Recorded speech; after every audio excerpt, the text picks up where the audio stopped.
Bonjour et bienvenue au 8e épisode du journal d'une même nomade, entrepreneur et maman. Bon, déjà je suis ravie parce que je vous retrouve avec ma voix retrouvée, donc je peux vous parler, échanger avec vous.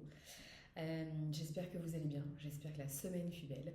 Aujourd'hui on va passer vraiment à un autre sujet. La semaine dernière on a parlé de laisser une trace, voilà, de laisser une histoire à sa famille, à ses proches, aux âmes qu'on est venu aussi ici inspirer, libérer, aider, voilà, guider. Et aujourd'hui, je vous invite voilà, à ce qu'on discute d'ésotérisme qui sera lié à tout. Ce sera lié au nomadisme, à l'entrepreneuriat et voilà, au job de maman, de parents, voilà, parce que les messieurs aussi sont là pour ça. Voilà, alors, qui ici croit à tout ce qui est sciences occultes? Donc, je vais rentrer les sciences pures, donc l'astrologie, pourquoi pas, la numérologie, le tarot, les rêves, voilà, les synchronicités. On va même rentrer les psychédéliques dedans, bram. Donc, est-ce que vous êtes dedans ou pas? Alors moi j'ai des petites choses à partager avec vous à ce sujet. D'abord, moi j'ai toujours été dedans, voilà, je suis tombée dans la marmite quand j'étais toute petite. Je sais pas, ça a été assez évident pour moi. J'ai vu ou j'ai cru voir voilà, des esprits vachement tôt, euh, des signes super tôt. Puis je suis tombée dans la soupe de tarot, je devais avoir même pas 10 ans. Voilà. Donc avant mes 10 ans, je tirais les cartes. Je tirais les cartes à tout va, pour moi, pour la voisine, les oncles, les tatas, le chat du voisin, pour tout le monde. J'ai toujours adoré ça et j'ai vu beaucoup de révélations. Enfin, en gros, je tirais souvent et c'était quand je tirais pour une question, j'avais souvent le même jeu. Chose qu'aujourd'hui, on sait qu'il faut pas tirer plusieurs fois la même, mais moi j'apprenais donc voilà, je me plaisais beaucoup à ça. Et puis, le temps a passé, j'ai adoré l'astrologie, j'ai beaucoup étudié toute l'époque pharaonique aussi, qui était aussi très inspirée hein, des arts occultes. Moi dans ma communauté, c'est quelque chose dont on parle de plus en plus, mais on est basé sur ça tellement, tellement, sur la numérologie entre autres, donc c'est super important. Euh, et tout ce qui est signifié, signifiant, je ne sais pas si ça vous dit quelque chose, c'est les prénoms qui ont une histoire et qui vous donnent un chemin presque malgré vous. Quand je suis arrivée dans le luxe, oui, je touche l'entrepreneuriat. Hein, quand je suis arrivée dans le secteur du luxe, c'est que j'ai fini par choisir de faire un deuxième master, parce que j'avais promis mes parents, dans le secteur du luxe. La première question que j'ai eue le jour, euh, les premiers jours de cours, avec le professeur qui n'était pas le professeur principal, mais qui était le professeur qu'on a eu le plus en cours. Donc, il est devenu bien évidemment l'année d'après le professeur principal. Et d'ailleurs, depuis, il est professeur principal depuis, je crois, 19 ans maintenant. Il est arrivé, il nous a regardé comme ça, et il a dit qui ici croit en l'astrologie? Alors, on était 69. Il y avait 5 garçons tout cassés. C'était l'époque où on arrivait en cours comme si on allait à un mariage, quoi. On avait les talons, le jean serré, on pouvait plus respirer, le petit sac, coiffé, voilà, je vous raconte pas, maquillé, voilà. Et moi, même si j'ai jamais été à fond dans cette vibe, je le faisais quand même. Hein. Alors, j'ai jamais sauté le pas du fond de teint, par exemple, parce que de toutes les manières, c'est impossible que j'en mette, j'y arriverai pas. Et puis surtout, je terminerai en allergie au bout d'une heure, fort heureusement. Mais bon, voilà. Et monsieur, il pose cette question. Et puis moi, je me dis, ouais. Et puis je lève ma main, on doit être, je sais pas, 3-4 à lever ma main. Et il dit, ben voilà, il y en a au moins 3-4 qui ont un avenir dans le luxe. Et ensuite, il nous a expliqué que les grands créateurs qui ont fait le luxe du XXe siècle, mais pas que, hein, on peut remonter même à la veuve Clicquot, c'était super superstitieux. Ils croyaient beaucoup à la numérologie, en l'astrologie, dans tout ce qui va être tarot, étude des étoiles, étude du ciel. Donc, et même dans l'horlogerie, où moi j'ai eu le plaisir d'évoluer pendant des années, de former et tout. Et on est à fond dedans, on est à fond dedans. Et aujourd'hui, alors peut-être parce que je suis loin de ces personnes que j'ai envie de revoir, je pense beaucoup, beaucoup, beaucoup, beaucoup à ma voyante, la voyante que j'ai vue la première fois, ça doit être un mois avant mes 30 ans, donc ça fait quand même un peu plus qu'une dizaine d'années maintenant. Elle s'appelle Tatiana, elle est incroyable, elle vit à Montmartre. Voilà, les meilleurs vivent à Montmartre, bien évidemment. Voilà. Euh, et quand j'ai été la voir la première fois, et de toute façon à chaque fois que je vais la voir, elle me cloue le bec. Je la trouve fantastique. Alors je ne sais pas si vous avez eu vous-même des expériences comme ça, où c'est des gens qui viennent et qui vous confortent énormément dans ce que vous voyez de votre vie, dans ce que vous êtes, dans ce que vous n'osez même pas dire et même pas réfléchir consciemment, mais elle parle à votre âme et en fait elle vous dit ce que votre âme elle a essayé ou elle vous a dit ou elle vous a répété, elle vous a murmuré. Et là, fou, comment ça fait du bien. Moi, quand j'étais la voir, première fois, donc il fallait la voir, il fallait donner que le prénom. La première fois que j'étais la voir, tu donnes ton prénom, tu appelles en numéro privé, c'était l'époque, tu dis pas comment tu t'appelles. Moi en plus, déjà j'étais un petit peu visible. Donc elle aurait pu quand même voir ce que je faisais, tout ça. J'ai fait en sorte que rien. C'est ma copine qui m'a dit, tu lui dis rien, tu fais rien, tu lui montres rien, tu lui laisses même pas ton numéro de famille, rien. Donc moi j'arrive avec, elle a juste mon prénom et puis elle a ma tête quoi. Voilà, cette fois elle me voit et mon énergie bien évidemment. Voilà. Et dès que j'arrive, Tatiana me fait oula, oula. Alors toi, aujourd'hui il faut pas te mettre à la maison avec un mari et un gamin. Hein. Tu vas pas tu vas te tirer quoi. J'adore quand elle parle. Donc Tatiana, si tu me regardes, bonjour. Elle me dit, je te vois avec un sac à dos, ça va, ça va, ça va, ça vient, ça vient, ça va. 2 continents, t'es là, t'es pas là.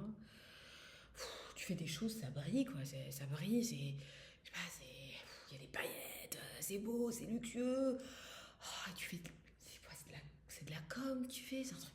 Tu parles, je parle encore, tu parles. Mais et puis après, bon, elle va quand même me révéler des projets assez dingues. Donc, il y en a un qui s'est pas encore passé, mais qui va se passer. Rien va arriver. Et puis, ben voilà, elle commence aussi à me dire tu vas avoir des jumeaux? Ça pas des jumeaux? Un enfant et un livre? Aux mêmes dates. Alors, le temps se passe. Moi, j'ai été la voir une fois. Et après, je l'ai pas vue pendant 7 ans. Et après, j'ai été la revoir. Et pourquoi j'ai pas vue pendant 7 ans?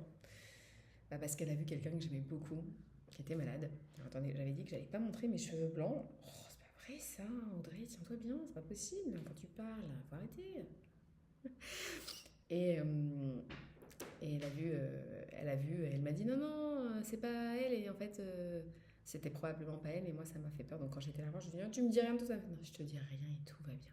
Tout va bien. Donc je pense que j'avais pas été la voir pour ça. Et je crois que j'avais besoin d'arriver à la fin du cycle. Donc Tatiana, elle est comme certains voyants, en fait, elle va te dire des choses, mais en termes de temporalité, ça peut se passer dans 3 jours, dans 3 mois, dans 3 ans. Parce que c'est pas de son fait, c'est, on va dire, de ton fait à toi, quelque part. Parce qu'il y a tout qui est là pour toi. En fait, on va dire que dans ce monde-là, il y a tout qui est là. Et ça ne veut pas dire que tu es en retard. C'est jamais trop tôt, trop tard. C'est juste que parfois, tu vas prendre des détours parce que tu as besoin de les prendre. Parce que peut-être tu n'es pas encore prêt d'aller vers tout ça. Donc en fait, quand elle te dit quelque chose, le truc il peut se passer sous 3 mois ou 3 jours ou 3 ans, mais ça dépend vraiment de toi et de la confiance que tu as en toi, des blocages éventuels que tu peux avoir, etc. Toujours est-il que donc mon livre, premier livre, j'avais complètement, en fait il faut quand même savoir, hein, j'ai été la voir, j'ai pris des notes et puis j'ai adoré, j'en ai parlé genre pendant une semaine, puis après basta. Mon premier livre, il est sorti. Alors moi, j'ai toujours voulu écrire des livres enfants. Mais il faut savoir que j'avais rayé ça de ma liste. Hein, et donc le livre, il sort voilà, parce qu'on me l'a proposé, que truc. Le 23 novembre 2016. Ok. Et puis un an après, 23 novembre 2017, j'apprendrai qu'au mois de février la date. Hein, mais j'apprendrai que donc en fait, je suis tombée enceinte le 23 novembre 2017, chose qui aurait été en fait normalement impossible d'après mon cycle menstruel. Mais ça tombe le 23 novembre. Et moi, je réalise pas tout de suite. Je réalise quand j'accouche, donc le 23 août 2018. quelques jours après, ou un mois, un truc comme ça et tout. Puis je regarde les dates et je me dis, attends, 23 novembre, ça me dit quelque chose. Mais qu'est-ce que c'est? Parce qu'il faut savoir que quand t'es enceinte en plus, enfin, je sais pas vous, mais alors moi, les neurones, ils sont partis au Mexique. Moi, je suis restée à Paris. Et c'est là où je me suis dit, putain, merde. Et après, j'ai repris les notes et j'ai regardé et il y avait énormément de choses qui s'étaient passées. Donc moi, ce que j'aime faire quand je vais la voir ou quand je vais en voir d'autres, c'est je savoure le moment. J'attends pas plus que ce qu'il faut attendre parce que le problème, c'est que quand moi j'ai attendu plus qu'il faut attendre, je bloque tout. Donc je savoure le moment, je prends quelque chose où je mets des notes, que ce soit un cahier ou que j'enregistre si elle est ok d'enregistrer, etc. J'oublie. J'oublie. Je passe à côté. Parce que le truc, c'est que plus tu vas focaliser sur ce que tu veux et tu vas pas lâcher prise. Et franchement, moi, en ce qui me concerne, moins je vais y arriver parce qu'en fait, je fais tellement un extra focus qu'en fait, je me bloque tout ce qu'il y a autour. Voilà. Mais j'ai envie de la voir parce que les choses ont avancé sur certaines choses dont elle a parlé. Et puis quand je sens des blocages sur certains autres, j'ai qu'une seule envie, c'est d'avoir des réponses de l'extérieur. Ce qui n'est pas une bonne chose. Donc voilà, je suis contente de ne pas être juste à côté d'elle. J'irai la voir au moment où j'aurais juste envie de la voir. Pas j'aurais besoin. Voilà. Alors une autre personne que j'ai adorée, c'est... bon, j'en ai vu plein, j'adore, mais alors une autre personne que j'adore, juste pour la petite conclusion, c'est une astrologue karmique qui te parle donc de tes anciennes vies. Et celle que j'ai été voir, elle s'appelle Christine. C'est mon ancienne coach, Stéphanie F, qui m'a offert une séance avec elle. Waouh, waouh, waouh, waouh, waouh, waouh. C'était incroyable. C'est grâce à notre séance, c'était en 2015, en avril 2015.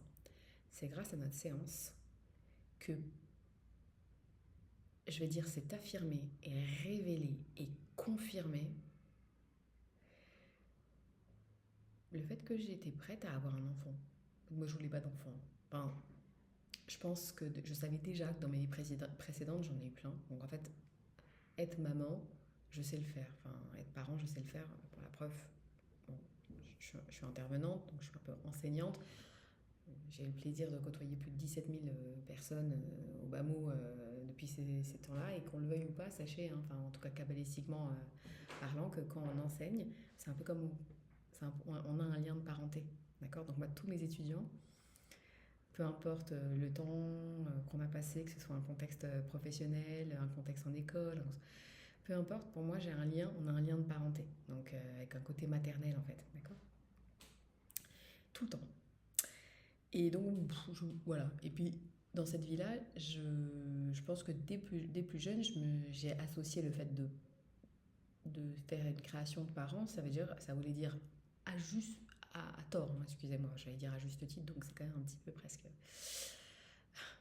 un lapsus révélateur, mais pour moi ça voulait dire mettre de côté sa carrière pro, et ça je voulais pas. Et après quand j'ai été la voir, elle m'a dit vous n'avez pas du tout, en fait je sens que je pose la question, elle m'a dit vous n'êtes pas venu ici pour faire des enfants, ça vous savez gérer à 100%, vous êtes pas là pour ça, enfin, c'est pas votre mission de vie, vous n'êtes pas là pour être parent. Alors vous pourriez l'être, hein, pas de problème, mais c'est vraiment pas ça, quoi. Vous avez vraiment une réalisation à accomplir, laisser une trace, voilà, dans l'art. Et quand elle m'a dit ça, et que donc elle m'a dit que je suis plus obligée de le faire, parce que moi culturellement, attends, une femme, si elle n'a pas de gamin, ça va pas, quoi, hein, d'accord? Et oui, c'est l'ancienne génération. Et ben une fois que j'étais plus obligée, j'ai réfléchi en 2 secondes, j'étais avec elle, je me rappelle, mais je revois, je suis encore dans ce moment avec elle. Et j'ai dit, je suis pas obligée? Cool. Maintenant que je suis pas obligée, et que ça va rien changer à ma vie, que ça va pas faire avancer ma mission, ouais, ça me dirait bien. Et c'est comme ça que ça a changé. Donc en fait, moi, ce que j'aime, c'est rencontres d'âmes que j'aime avec des gens qui sont vraiment connectés à l'univers. Et comme moi, je pense être aussi, et je sais qu'on l'est tous. Oh là là, c'est un grand cadeau, c'est un grand rêve. Voilà. Donc si vous-même, vous avez des expériences que vous souhaitez partager et me faire un peu rêver, me donner envie comme ça, mais allez-y, je vous en prie. Et pour celles et ceux qui seraient intéressés de potentiellement rencontrer Christine ou Tatiana, vous m'envoyez un message en privé. Je les contacte pour voir si elles ont de la disponibilité. Je vous enverrai leurs coordonnées après leur accord, bien évidemment. Bon, sur ce, je vous embrasse.